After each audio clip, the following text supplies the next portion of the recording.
Bismillahirrahmanirrahim. Assalamualaikum warahmatullahi wabarakatuh. Perkenalkan, nama saya Ilyas Firmansyah dari jurusan Ilmu Al-Quran dan Tafsir kelas 2A dengan NIM 2213227. Di sini saya akan sedikit mempresentasikan mengenai artikel saya tugas balaghah yang berjudul Pengaruh Balaghah dalam Penafsiran Al-Quran. Langsung saja, penafsiran Al-Quran adalah sebuah bidang studi yang penting dalam agama Islam. Salah satu faktornya yang mempengaruhi penafsiran Al-Quran, ya sebenarnya banyak, cuman di sini saya akan membawakan satu saja, yaitu salah satunya adalah ilmu balaghah. Ilmu balaghah ini ilmu yang merujuk pada ilmu retorika atau seni bahasa Arab. Nah, yang dalam bahasa Arab disebut uslub. Nah, uslub ini ikut berperan penting dalam memberi makna atau arti dari suatu ayat, ya, dari suatu ayat. Dalam penafsiran Al-Quran, penggunaan balaghah dapat membantu memperjelas makna ayat dan memperluas pemahaman terhadap pesan-pesan yang disampaikan oleh Al-Quran, gitu. Selanjutnya, karena balaghah ini sangat penting untuk penafsiran Al-Quran, fungsinya adalah memperkuat atau memperjelas makna dan juga arti ayat Al-Quran dan memberikan wawasan baru terhadap ayat-ayat Al-Quran yang sering sekali kita sulit pahami, atau kayak ini ayat gimana sih, susah. Nah, itu makanya peran balaghah ini ya untuk memperjelas makna dan arti terhadap ayat-ayat Al-Quran, gitu. Selanjutnya, Al-Quran merupakan kalam Allah yang diturunkan kepada Nabi Muhammad sebagai mukjizat, dan tidak ada satupun makhluk yang bisa menandinginya.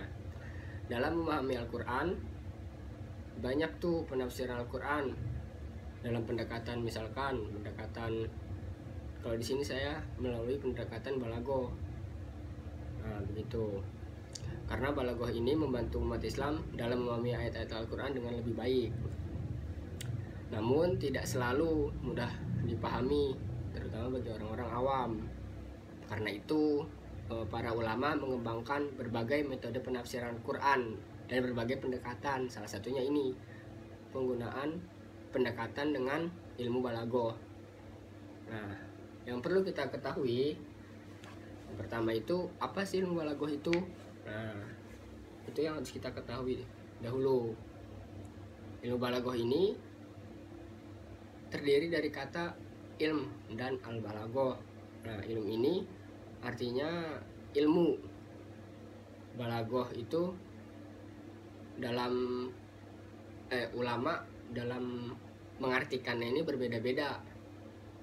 Berbeda-beda dalam mengartikan definisi balaghah ini. Nah, yang pertama menurut Ali Jarim dan Mustafa Amin dalam kitabnya Balaghatul Wadihah. Nah, mereka berdua ini mengartikan balaghah itu adalah mengungkapkan makna yang estetik.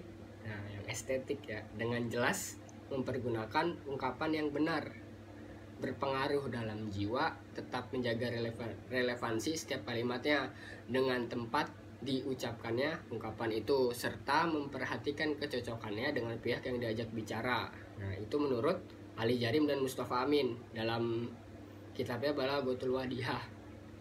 Nah, yang kedua menurut Dr. Abdullah Syahatah. Katanya, balaghah dalam kalimat adalah keberhasilan si pembicara dalam menyampaikan apa yang dikehendakinya ke dalam jiwa pendengar. Nah, dengan tepat mengena sasaran yang ditandai dengan kepuasan akal dan perasaannya. Yang ketiga, menurut Khatib Al-Khazwini yang dikutip oleh Prof. Dr. Abdul Fattah Lashin, katanya balaghah adalah keserasian antara ungkapan dengan tuntutan situasi di samping ungkapan itu sendiri sudah benar. Dari beberapa definisi di atas dapat ditarik kesimpulannya bahwa inti dari balaghah adalah penyampaian suatu pesan dengan menggunakan ungkapan yang fasih, relevan antara lafal dengan kandungan maksudnya, tetap memperhatikan situasi dan kondisi pengungkapannya, menjaga kepentingan pihak penerima pesan, serta memiliki pengaruh yang signifikan dalam diri penerima pesan tersebut. Nah, jadi begitu. Pendekatan ilmu balaghah dalam penafsiran Al-Quran ini mendapatkan posisi yang sangat penting atau yang sangat strategis di kalangan para ulama, karena banyak ayat Al-Quran yang pada saat turunnya sekitar 14 abad silam bahkan sampai sekarang mampu menggetarkan hati dan pikiran yang membacanya, begitu, karena struktur kata yang diungkapkannya begitu indah. Nah, tidak ada yang mampu mengalahkan karya sastra terbaik sekalipun. Penyair-penyair kalah sama bahasa Al-Quran, karena Al-Quran ini langsung diturunkan oleh Allah Subhanahu wa Ta'ala melalui malaikat Jibril kepada Nabi Muhammad. Nah, itu kenapa ilmu balaghah ini sangat penting dalam penafsiran Al-Quran. Nah, gitu. Orang yang paling memperhatikan, mempelajari, membaca, dan memahami Al-Quran, siapa lagi kalau bukan Nabi Muhammad SAW. Nah, baru nanti ada sahabat Nabi. Nah, sebelum mengamalkan Al-Quran, mereka berusaha menemukan arti dari setiap pengucapan atau kata yang tidak termasuk dalam bahasa mereka, karena dalam bahasa Al-Quran ini bahasa yang sangat tinggi gitu, karena Al-Quran ini langsung diturunkan oleh Allah. Nah, begitu, singkatnya begitu. Siapa lagi kalau bukan Nabi Muhammad SAW. Terus dalam suatu pendapat tentang sejarah ilmu tafsir, Syekh Hasan Hussein menyatakan bahwa para sahabat dan tabi'in tidak terfokus kepada ilmu tafsir, i'rab dan majaz di awal pembukaan tafsir. Metode yang digunakan sama dengan metode para ahli hadis dalam periwayatan makna Al-Quran. Kondisinya berbeda ketika pada masa selanjutnya. Hal ini disebabkan seiringnya pengumulan bahasa Arab dengan yang lain di luar Arab. Ilmu nahwu, sorof, ma'ani, ba'di, bayan diperlukan guna memperjelas maksud Al-Quran, dan ini berlangsung hingga masa sekarang. Nah, begitu sangat pentingnya ilmu balaghah ini untuk menafsirkan Al-Quran, sehingga beberapa ulama menyatakan bahwa dengan balaghah ini bisa mendatangkan makna yang agung dan jelas. Nah, maksudnya dengan ilmu balaghah ini kita dapat menafsirkan Al-Quran secara jelas makna, karena kan balaghah itu misalkan ada kata Al-Quran, nah itu di pendekatan balaghah ini artinya apa nih perkata, nah itu nanti yang diambil maknanya. Nah, terus bisa memberikan efek yang berkesan di lubuk hati para pembacanya, karena bahasa ini tinggi banget.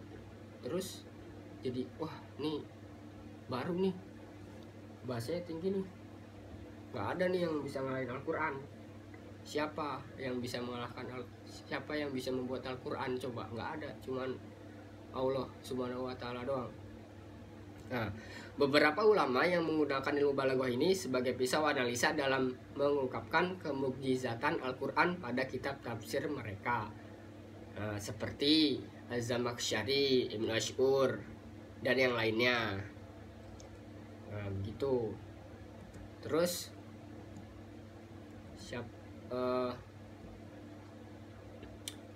ya tadi pentingnya balaghah dalam penafsiran Al-Quran itu tadi, untuk menafsirkan ayat-ayat yang sulit dipahami.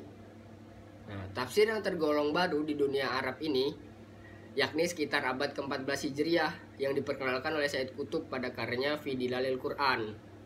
Nah, terus ada lagi al-taswir al-fani fi al-Quran. Akan tetapi ketika kitab tersebut memiliki ruh, tujuan dan fungsi yang sama, yakni berusaha untuk mencapai pemahaman corak yang kecenderungan sastra dalam Al-Quran. Nah, begitu. Terus ada Said Kutub juga yang tafsirnya bercorak balaghah. Nah, mungkin cukup sekian dari saya. Mungkin banyak yang salah, kurang lebihnya mohon maaf. Kepada Bapak dosen pengampu ilmu balaghah, mohon dikoreksi jika banyak yang salah. Al-haqqu min rabbik fala takunanna minal mumtarin. Wassalamualaikum warahmatullahi wabarakatuh.